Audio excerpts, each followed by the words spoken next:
누가복음 6장 17절부터 26절까지입니다. 오늘 본문은 길고 설교는 짧습니다. 본문의 겁을 먹지 마시기를 바랍니다. 누가복음 6장 17절부터 읽겠습니다. 예수께서 그들과 함께 내려오사 평지에 서시니 그 제자의 많은 무리와 예수의 말씀도 듣고 병고침을 받으려고 유대 사방과 예루살렘과 두로와 시돈의 해안으로부터 온 많은 백성도 있더라. 더러운 귀신에게 고난받는 자들도 고침을 받은지라. 온 무리가 예수를 만지려고 힘쓰니 이는 능력이 예수께로부터 나와서 모든 사람을 낫게 함이라라. 예수께서 눈을 들어 제자들을 보시고 이르시되 너희 가난한 자는 복이 있나니 하나님의 나라가 너희 것이며 지금 줄인 자는 복이 있나니 너희가 배부름을 얻을 것이며 지금 우는 자는 복이 있나니 너희가 웃을 것이며 인자로 말미암아 사람들이 너희를 미워하며 멀리하고 욕하고 너희 이름을 악하다 하여 버릴 때에는 너희에게 복이 있도다. 그날에 기뻐하고 뛰놀라. 하늘에서 너희 상이 큼이라. 그들의 조상들이 선지자들에게 이와 같이 하였느니라. 그러나 화 있을진저 너희 부요한 자여 너희는 너희의 위로를 이미 받았도다. 화 있을진저 너희 지금 배부른 자여 너희는 줄이리로다.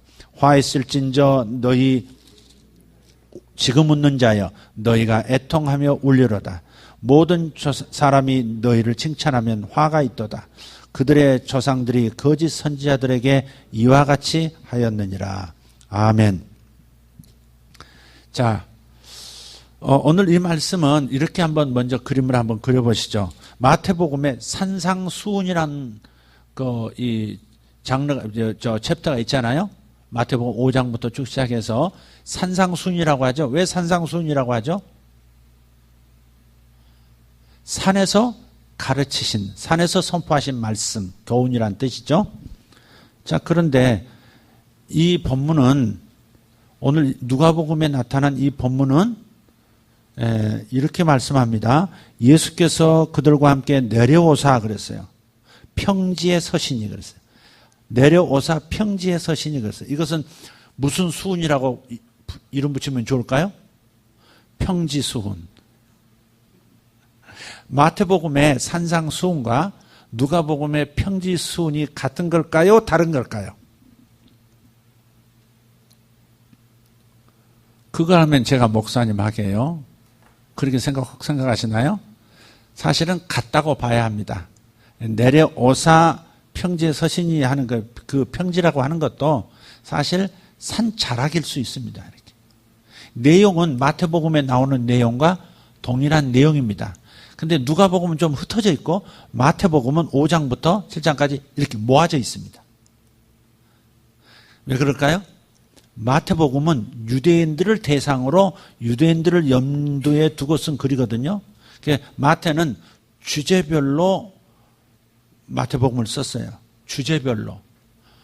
예를 들어서 구원의 주제, 이렇게, 그 다음에 세례의 주제, 그 다음에 성화의 주제, 이렇게 주제별로 이렇게 나누어서 진술하듯이 논문을 쓰듯이 마태복음은 주제별로 모아놓은 거예요. 근데 누가복음은 이 의사 누가거든요. 과학도라고요. 이 사람들은 정확한 걸 매우 좋아하는, 본능적으로 좋아하는 습관이 있고 성령께서는 그것을 사용하셔서 누가의 의사 누가의 기질을 사용하셔서 누가복음의 독특성을 그대로 유지하게 하셨어요. 그래서 누가는 주제별로 기술한 것이 아니라 연대기별로 이렇게 시간의 흐름을 따라서 기록했기 때문에 여기 좀 산상수훈의 내용도 흩어져 있어요. 여기도 보면 내려오사 평지에 서시니 그러잖아요. 그러니까 산 위에서도 메시지 했고 내려오다가 중간 평평한 구릉지대에서 또 설교도 하신 거예요.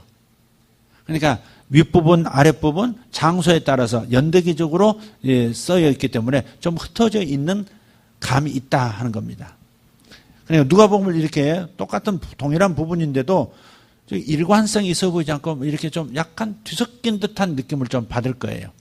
그러나 분명한 것은 마태복음의 산상수훈과 누가복음의 평지수훈이라고 이름 붙인 이 부분은 원래 본질적으로 같은 내용이다. 그렇게 생각하시면 되겠습니다. 자, 그런데 오늘 주님께서 이게 20절부터 말씀을 하시는데요. 이 말씀을 하시는데 이게 참 이상하게 눈길을 끄는 대목이 있습니다. 주님께서 가난, 배고픔, 그리고 지금 우는 사람, 슬퍼서 우는 사람, 그 다음에 버림받은 사람, 이걸 복이라고 말씀하는 게, 가난이 복입니까? 고통스러워서 우는 게 복입니까? 버림받는 게 복입니까? 슬픈 게 복인가요? 아니, 웃고 칭찬받고 배부르고 부유한 거, 그게 복받은 거 아닙니까? 그죠? 근데 왜 주님은 여기에다가 가난한 자 복받았다, 슬픈 자 복받았다, 배고픈 자 복받았다, 버림받은 자 복받은 것이다 라고 말씀하셨을까? 또 반대로 더 내려가서 24절부터는 화 있을진저, 뭐 저주 받았다, 화 있을진저, 배부른 인간들아, 이 웃는 인간들아, 그 다음에 부유한 사람들아, 칭찬받는 사람들아, 너희들에게 화가 있다 그랬단 말이에요. 화는 여기 분노한다 화가 아닙니다. 복과 저주 할 때 복 반대, 화를 당한다 그런 뜻이에요. 좋지 않은 거죠. 근데 주님은 이게 거꾸로 얘기하셨단 말이에요. 아무리 생각해도 가난하고 슬프고 버림받고 배고픈 것이 어떻게 해서 그게 복이 되느냐고. 자, 이것을 이해하려면 두 가지를 좀 이해할 필요가 있어요. 배경. 왜 주님은 그렇게 역설적으로 표현하셨을까? 자, 배경이 뭐냐면 예수께서 산에 계시다가 산에서 또 내려오셔서 지금 뭔가를 선포하고 계시죠. 근데 예수님께서 지금 새로운 시대가 열렸음을 지금 선포하는 거거든요. 메시아의 시대, 하나님 나라의 시대를 선포하는 거예요. 근데 제자들과 함께 내려오셨단 말이에요. 제자들, 12제자와 함께 쭉 내려오세요. 근데 이 장면은 지금 예수님 때로부터 1500년 전 모세 때 광야에서 시내산 율법 받고 하나님 말씀 받고 모세가 그 젊은 이 가나안 세대들과 함께 내려오면서, 산에서 내려오면서 12기둥을 세웁니다. 12기둥을 세우라고 말씀을 하세요. 이제 가나안 시대가 열렸다. 광야 시대가 아니라 광야 시대가 마감되고 이제 가나안 축복의 시대가 열렸다는 것을 선포하는 의미에서 이스라엘의 12지파를 상징하는 큰 돌들을 세우고 그 돌에다가 회칠을 다 합니다. 하얗게 회칠을 해요. 그리고 그 회칠한 그 바탕 위에다가 율법의 말씀을 다 기록하라는 거예요. 자, 그런데 지금 모세가 새로운 시대, 하나님 나라, 이 제사장 나라의 시대가 열렸음을 선포하면서 그런 젊은 이들, 여호수아와 갈렙을 비롯한 사람들과 함께 새 시대가 열렸음을 지파별 돌을, 큰 돌을 세우고 거기에 하나님의 말씀을 기록하는 이 퍼포먼스를 했는데, 예수님께서 진짜 하나님 나라 새로운 시대가 열렸다는 것을 모세의 시내산 그 광경을 패러디해서 지금 주님께서 퍼레이드를 하는 겁니다. 산에서 12제자와 함께 쭉 내려오면서, 그게 바로 모세가 율법 받고 젊은 이들과 함께 쭉 내려와서 새 시대를 선포하는 12명의 리더들을 통해서 12개의 기둥을 세우면서 새 시대가 열렸음을 선포했던 바로 그 모세의 그 장면을 예수님께서 그대로 카피하셔서 내가 지금 너희들에게 앞에 서서 지금 사역하는 이 상황이 바로 하나님 나라가 새롭게 열렸다라고 하는 것을 보여주는 것이다. 퍼레이드를 하는 것이다. 그렇게 생각하시면 돼요. 이게 배경이에요. 그래서 이게 이제 첫 번째 여러분이 이해하실 부분이고, 이 배경. 주님께서 왜 이걸 기록하셨을까? 그들과 함께 내려오사 평지에 서시니, 이렇게 제자들과 함께. 사람들은 그 순간에 이걸 생각하죠. 이제 모세 이야기를 잘 알고 있거든요. 모세 이야기를 잘, 그들의 스승, 율법의 스승인 모세 이야기. 모세가 내려와서 이스라엘의 12지파를 상징하는 큰 돌 기둥을 세우고 회치를 했다. 그 장면을 떠오르게 만드는 거죠. 그래서 저절로 그들의 마음이 모세와는 다른 또 다른 진정한 새로운 메시아의 시대가 열렸다라는 것을 사람들이 이해할 수 있도록 산이라는 배경, 산에서 제자들과 내려오는 그 모습, 그리고 산상수훈 혹 평지수훈을 선포하는 이 모습, 모세가 산에서 내려오고 12기둥 세우고 율법의 말씀을 백성들에게 선포한 것, 바로 그 그림을 그대로 보여주면서 예수님께서 바로 진정한 모세, 율법의 완성자로 오셨다. 메시아 시대가 시작되었다. 이걸 선포하는 거죠. 자, 이걸 좀 기억하시면서 그때 당시 모세가 명령한 게 아주 독특한 명령 하나가 있습니다. 그것을 한번 찾아보도록 하죠. 신명기 11장 보십시오. 신명기 11장. 모세가 율법을 선포할 때 내용은 뭐였습니까? 내용은 복 아니면 저주를 선포하는 겁니다. 이 모든 율법의 말씀을 지키면 너희들이 복을 받을 것이고 너희들이 불순종하면 저주를 받을 것이다. 그래서 복과 저주를 선포한 것이 율법입니다. 자, 26절, 11장 26절 같이 읽어볼게요. 내가 오늘 복과 저주를 너희 앞에 두나니 너희가 만일 내가 오늘 너희에게 명하는 너희의 하나님 여호와의 명령을 들으면 복이 될 것이요. 아멘 합시다. 너희가 만일 내가 오늘 너희에게 명령하는 도에서 돌이켰더나 너희의 하나님 여호와의 명령을 듣지 아니하고 본래 알지 못하던 다른 신들을 따르면 저주를 받으리라. 아멘 합시다. 내 하나님 여호와께서 내가 가서 차지할 땅으로 너를 인도하여 들이실 때에, 지금 모세가 이 말씀을 선포할 때는 아직 가나안 땅에 들어갔어요? 못 들어갔어요? 아직 못 들어갔어요. 들어가기 직전 신명기는 가나안 땅에 들어가기 직전 광야 시대의 40년을 마감하는 그 시점이에요. 그래서 가나안 땅에 들어가기 전에 모세가 마지막 당부하는 율법을 다시 선포하고 다시 부탁하는 상황이에요. 그래서 이렇게 표현하는 거예요. 내 하나님 여호와께서 내가 가서 차지할 땅으로 너를 인도하여 들으실 때에, 미래형이죠. 너는 그리심산에서 축복을 선포하고 에발산에서 저주를 선포하라 그랬어요. 가나안 땅에 들어가면 길갈 근처에 해발 거의 1000m 가까운 큰 산이 있어요. 그 에발산이에요. 그 건너편에 그리심산이 있어요. 그리심산 따라합시다. 그리심산, 에발산. 예. 그리심산은 무슨 산? 축복의 산. 에발산은 저주의 산이에요. 그래서 이걸 좀 더 자세히, 이 중요한 거니까 너희들이 반드시 들어가서, 나는 못 들어가, 여호수아와 함께 들어가서 반드시 너희들이 이것을 행해야 돼라고 하는 차원에서 또다시 강조합니다. 우리 27장을 한번 펴보겠습니다. 신명기 27장.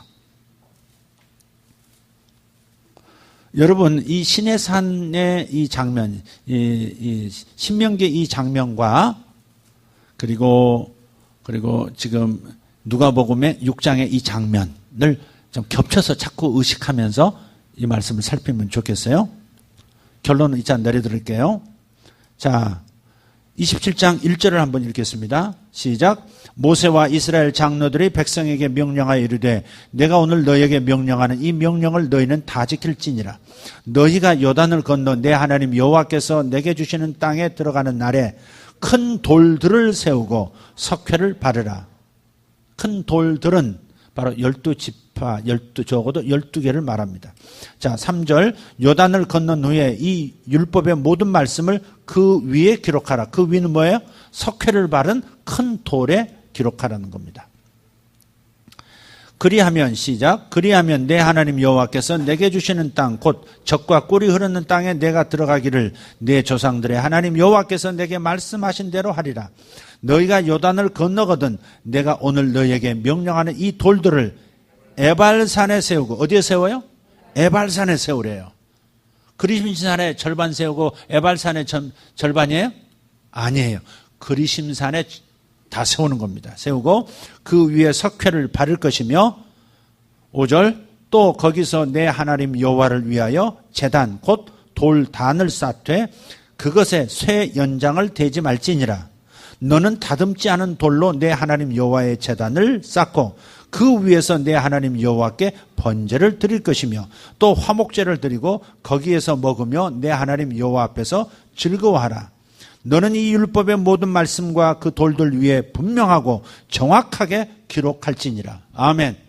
여러분, 하나님의 말씀은 내 마음에, 내 뇌에 정확하게 기록을 해야 합니다. 정확하게. 아까 요아스 왕을 착각해서 남쪽 유다 왕의 치적을 북이스라엘 왕에게, 그 하나님의 진노를 사는 왕에게 제가 선사했어요. 이건 정확하지 않은 거죠. 이렇게 되면 안 됩니다. 자, 근데 여러분 질문이 있어야 합니다. 왜 그 12지파의 그 돌들을, 율법이 기록된 석회 바른 그 돌들을 그리심산에는 세우지 않고 왜 에발산에만 세우게 했을까? 근데 돌들을 하나만 세우는 게 아니에요. 12돌을 세우는데 또 하나 다른 돌을 주님께서 준비하라는 거예요. 이 돌은 뭐예요? 쇠 연장으로, 끌로, 정으로, 망치로 다듬지 않은 순수한 돌 그대로 갖다 놓고, 그 돌의 용도는 뭐예요? 하나님 앞에 희생제사를 드리는, 제물을 드리는 제단으로 삼으라는 겁니다. 에발산에 세워진 것은 두 종류예요. 율법이 새겨진 큰 돌들, 그 다음에 두 번째는 희생제사를 드리는 큰 돌, 이게 있어요. 하나는, 다른 종류는 수직으로 서 있다면 이 돌은 납작하게 서 있다. 그려지시죠? 수직과 수평으로 이렇게 되어 있단 말이에요. 율법을 이대로 지켜라. 근데 못 지키면 어떻게 돼요? 저주가 임한다. 그게 어디예요? 에발산이에요. 그리심산에 제단이 필요할까요? 필요하지 않을까요? 아니, 지금 제단이란 것은 희생제사, 용서받기 위한 제물을 바치는 곳이잖아요. 그리심산에 필요할까요? 필요하지 않을까요? 필요하지 않죠? 그죠? 거기는 말씀을 지켜서 복을 받는 축복의 산이니까.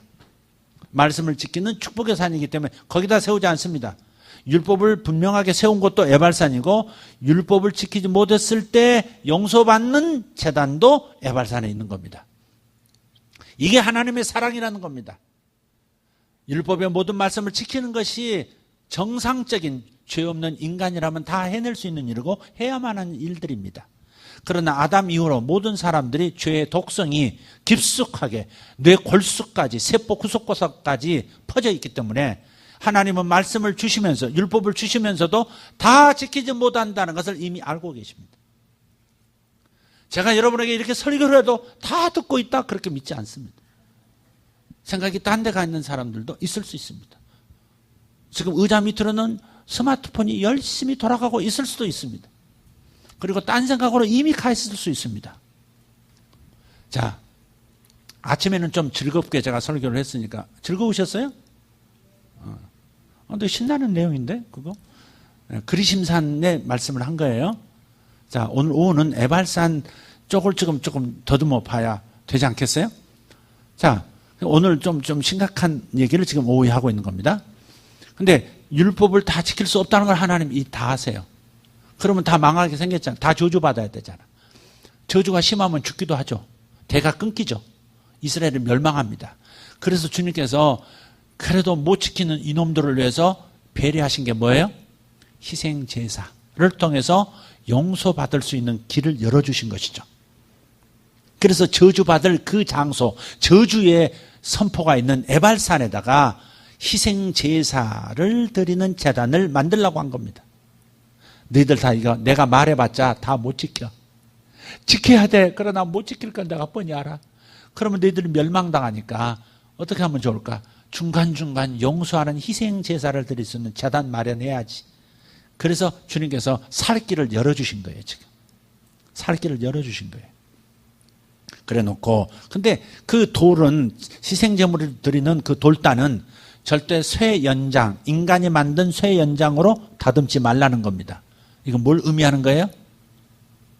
사람의 희생제사라고 하는 것, 뭘 의미할까? 결국 예수님이죠. 그러니까 하나님 앞에 용서받을 수 있는 방법은 인간의 방법으로는 불가능하다는 거죠.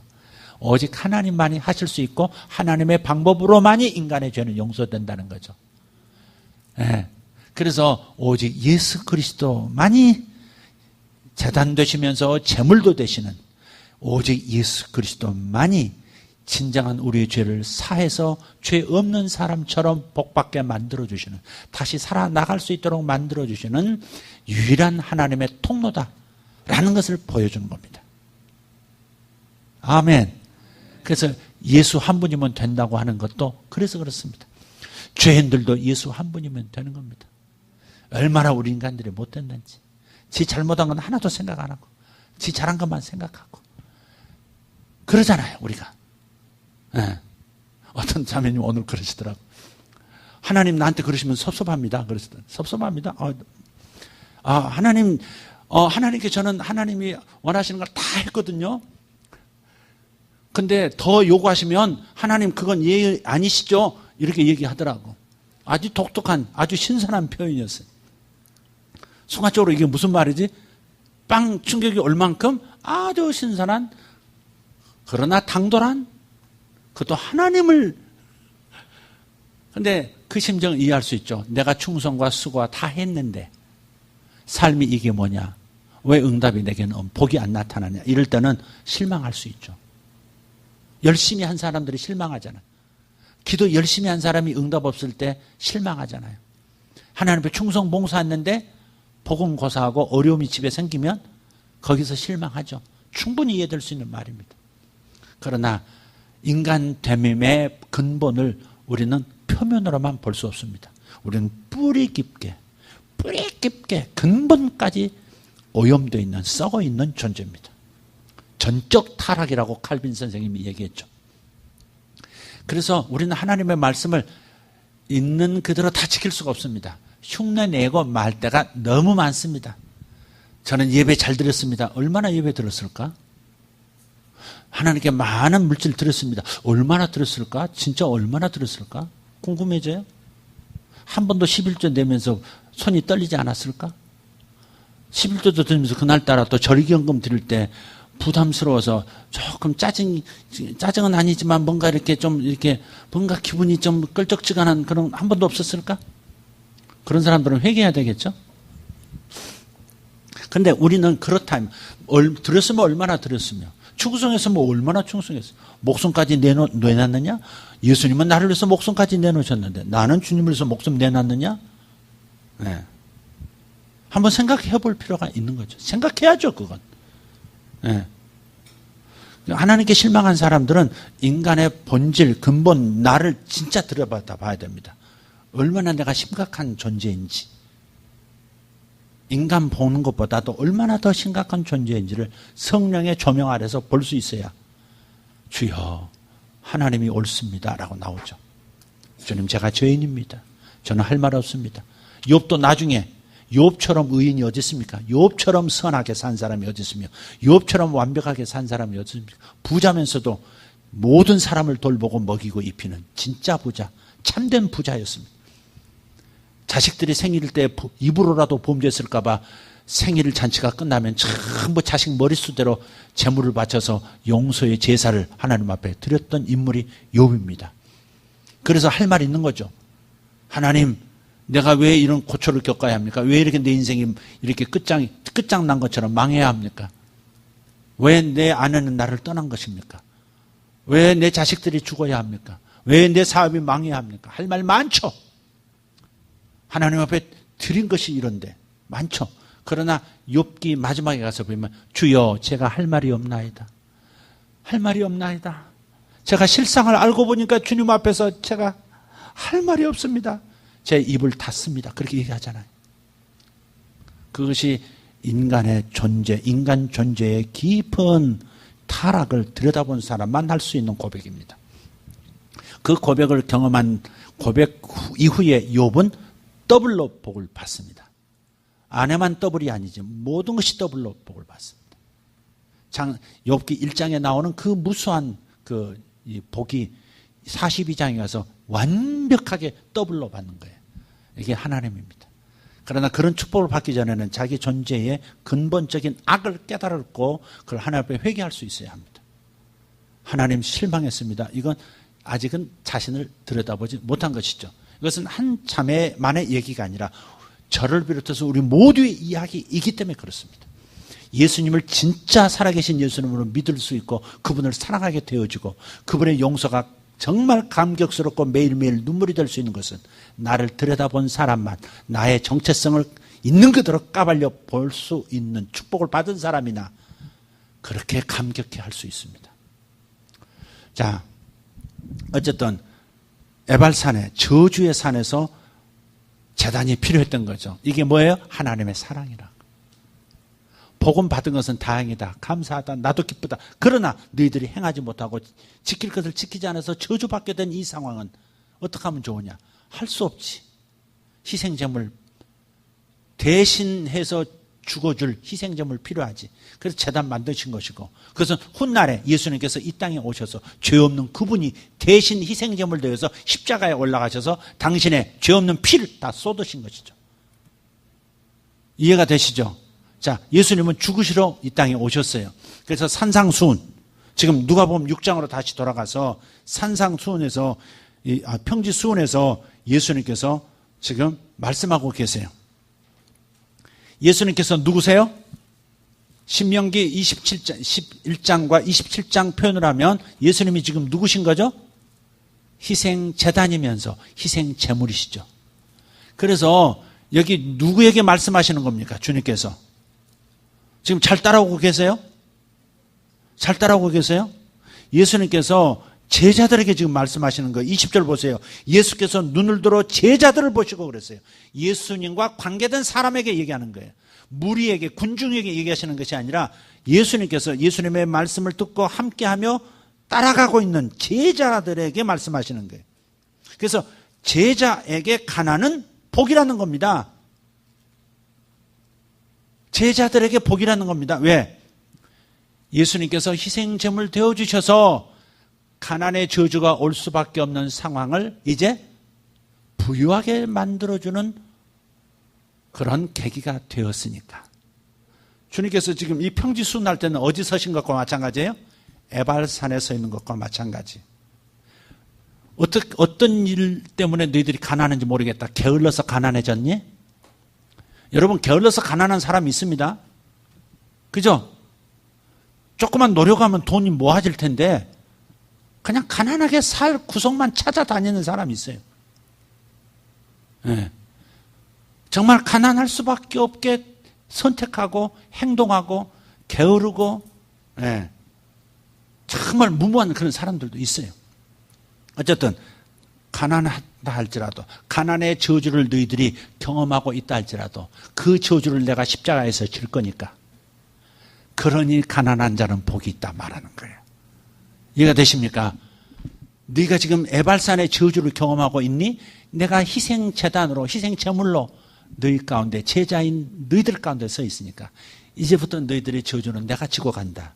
그러니 너희들은 배부르게 되는 복으로 들어가게 될 것이다. 그러니 가난이고 가난의 저주를 할지라도 가난이라는 화를 너희들이 당했다 할지라도 웃어라.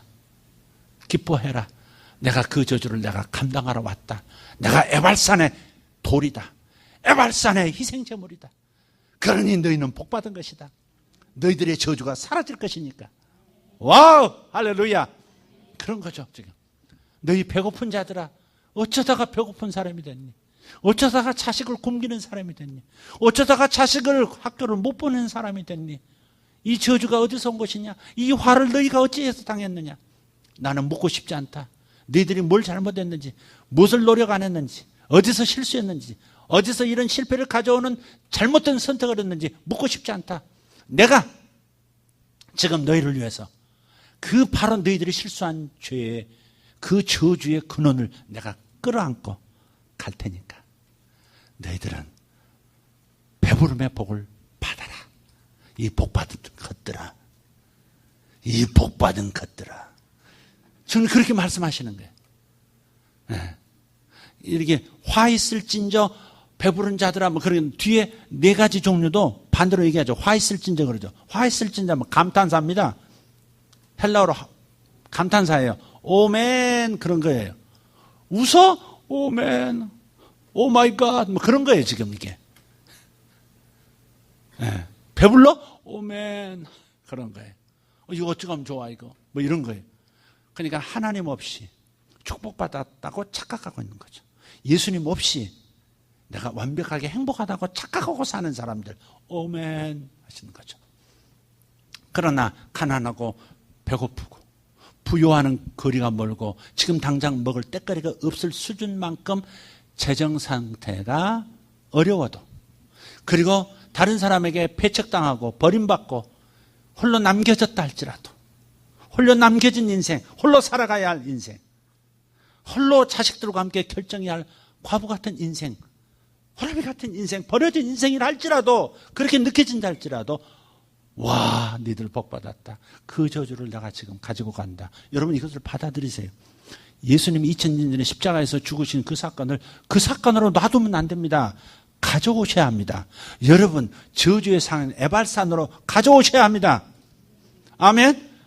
여러분의 저주의 현장, 여러분의 화의 현장, 그 현장으로 예수님의 십자가의 저주 대신 저주심, 희생점을 되어주심, 대신 벌받으심 이걸 끌고 들어오셔야 여러분의 화 같은 이유, 저주의 이유 이 모든 것들이 사라지기 시작하는 겁니다. 그러니 예수님을 날마다 찾지 않을 수가 없고 예수님의 십자가를 날마다 감사하며 감격함으로 받아들이지 않을 수가 없는 거죠. 가난한 자들이여 에발산의 희생제물 대신 예수님을 날마다 묵상하시고 감사하십시오. 저주가 사라질 겁니다. 화가 사라질 겁니다. 슬픔도 사라져 웃음으로 가득한 인생, 예수님 안에서 행복한 인생이 될 것입니다. 아멘입니까? 여러분이 배척당하지 않을 겁니다. 회사에서 버림당하지 않을 겁니다. 여러분이 누락되지 않을 거예요. 여러분이 인정받을 것이고 여러분이 더 높은 영역으로 갈 것이고 더 좋은 회사로도 갈 것이고 여러분에게 좋은 일이 일어날 겁니다. 왜? 예수님께서 저주를 에발산에 제물되어서 가져가셨으니까 이제는 그리심산의 축복밖에 남은 게 없는 겁니다.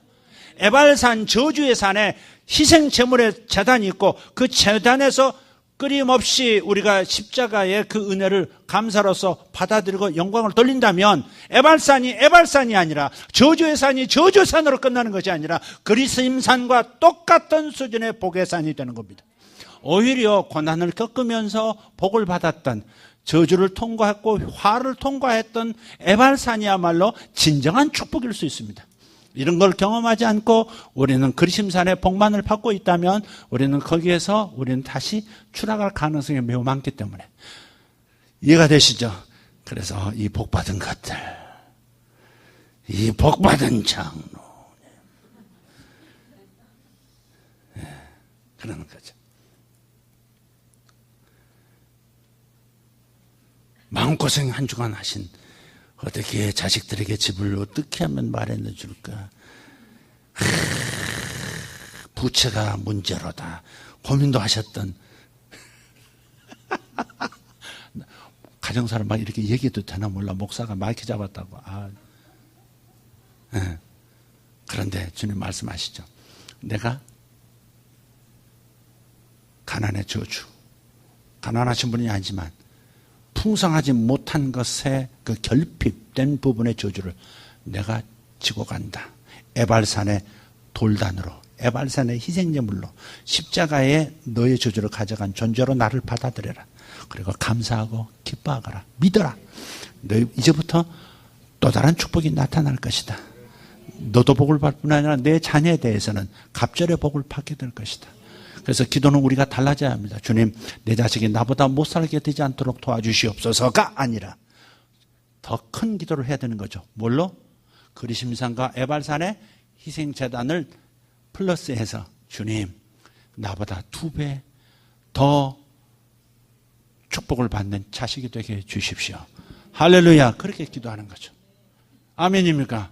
여러분, 에발산은 저주의 산이지만 그러나 예수님이 서 계시면 예수님을 따르는 자들에게는 오히려 축복이 되는 겁니다. 그게 복음입니다. 그게 우리에게 축복이고 그게 우리에게 기쁜 소식인 겁니다. 믿습니까? 환경 보고 환경을 고백하는 사람 되지 마십시오. 저주받을 수밖에 없는 화가 내 가정에, 내 재정에 화가 임하고 내 자녀들에게 화가 임하고 내 삶에 화가 임하는 이유를 찾아내는 그런 것을 냄새 맡는 사람 되지 마십시오. 그런 것이 있을 때는 정직하게 들여다보기는 하되 그러나 예수님의 십자가에서 가져가신 저주, 대신 짊어지신 저주의 공로를 헛되게 하지 마십시오. 완벽하게 가져가셨음을 믿으시고 그러므로 여러분 자신에게 선포하는 겁니다. 이제부터 그리심산의 축복도 에발산의 축복도 나타날 것이다. 에발산은 저주라고 말하지만 예수님이 서 계신다면 에발산은 더 이상 저주가 아니라 오히려 복의 통로가 되는 것이다. 할렐루야. 여러분의 가난도 복이 될 것이고 여러분의 배고픔도 복이 될 것이고 여러분의 외로움도 여러분의 배척당함도 여러분의 슬픔도 복으로 바뀌는 역사가 일어나는 것입니다. 그래서 기뻐하고 웃고 뛰노는 것이죠. 여러분 이 복음의 아름다운 이야기를 이 신명기와 누가복음의 이 아름다운 조화의 이야기, 복음의 이야기를 깊이 받아들이시고 매일 사용하시기를 축복합니다. 그냥 복 달라고 하면 내가 잘못한 것이 떠오릅니다. 하나님 좀 형편 좀 낫게 해주세요. 아, 그때 내가 잘못 선택해가지고 실수해가지고 하나님 순종 안 해가지고 내 스스로 가난 채 자취했지. 그런 생각이 떠오른단 말이죠. 그놈 목소리가 들리는 거예요. 그럴 때 어떻게 해야 돼요? 주님, 그 실수의 저주를 주님 다 가져가셨습니다. 그러니 제가 나를 책하지 않겠습니다. 나를 책망하고 나를 싫어하지 않겠습니다. 주님, 나는 복받은 사람입니다. 복이 나타나게 하여 주십시오. 할렐루야. 이제부터 새 일이 일어날 줄 믿습니다. 아침에 일어날 때마다 주님 그리심산의 축복과 에발산의 회복의 축복을 둘 다를 오늘 경험하게 하실 줄 믿습니다. 서로 오늘 오전에 실수한다 할지라도 하나님은 오후에 에발산의 저주를 가져가시고 다시 그리심산의 축복으로 바꾸실 것을 나는 믿습니다. 그러니 이래도 복이고 나는 저래도 복입니다. 하나님, 나는 잘 될 것이고 내 자녀는 잘 될 것이고 우리의 교회는 잘 될 것이고 우리 민족도 잘 될 것입니다. 할렐루야. 주님, 하나님 이 나라를 복주셨습니다. 고마우신 말씀도 주셨습니다. 그러니 부족한 것에 집중하지 않겠습니다. 하나님 큰 걸음으로 미리 보시고 우리를 축복하셨던 그 말씀에 사로잡히겠습니다. 이 나라는 복받은 나라입니다.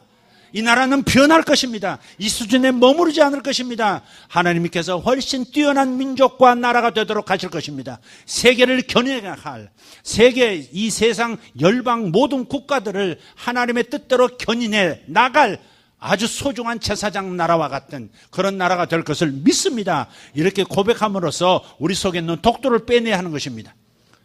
세월호만 하면 박근혜로 이어지고 성주 참여만 생각하면 박근혜로 바로 이어지고 얼마나 지독한 저주입니까 이게. 얼마나 독한 것이 뿌려졌길래 뭐든지 최고 책임자에게 이렇게 독한 말이 나가는 것입니까? 그러나 그것을 우리가 주목하지 않습니다.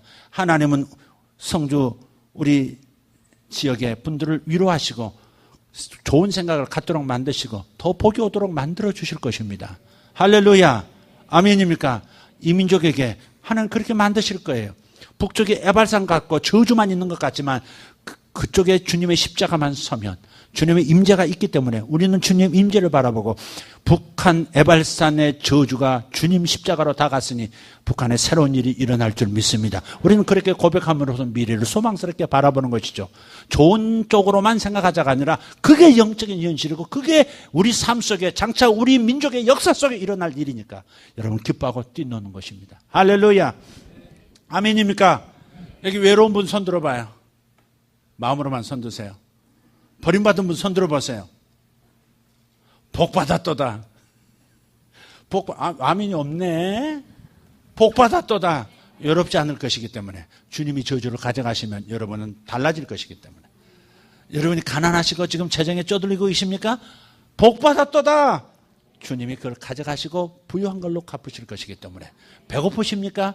영적인 배고픔, 정신적인 배고픔, 정서적인 배고픔 있으십니까? 기뻐하십시오. 감사하십시오. 여러분이 달라질 거니까.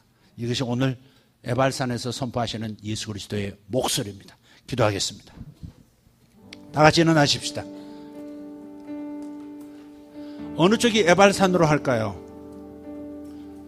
이스라엘의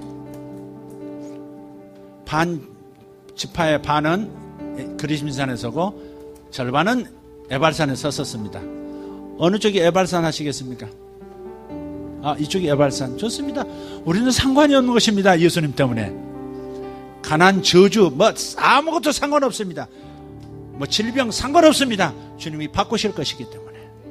예수님이 다 짊어지시고 우리에게는 좋은 것으로 주실 것이기 때문에 가난이 오히려 복이고 질병도 복이 될 수 있고 모든 좋은 것으로 더 주실 것이기 때문에. 할렐루야. 여러분 실패했던 거 다 내려놓으십시오. 자기를 책망하는 것도 다 내려놓으십시오. 오늘 주님께서 모든 것을 다 십자가를 통해서 가져가셨습니다. 주님 감사합니다. 주님 감사합니다. 할렐루야. 주님 앞에 감사의 제사를 올려드리십시다. 주님께 영광의 박수 올리십시다. 할렐루야.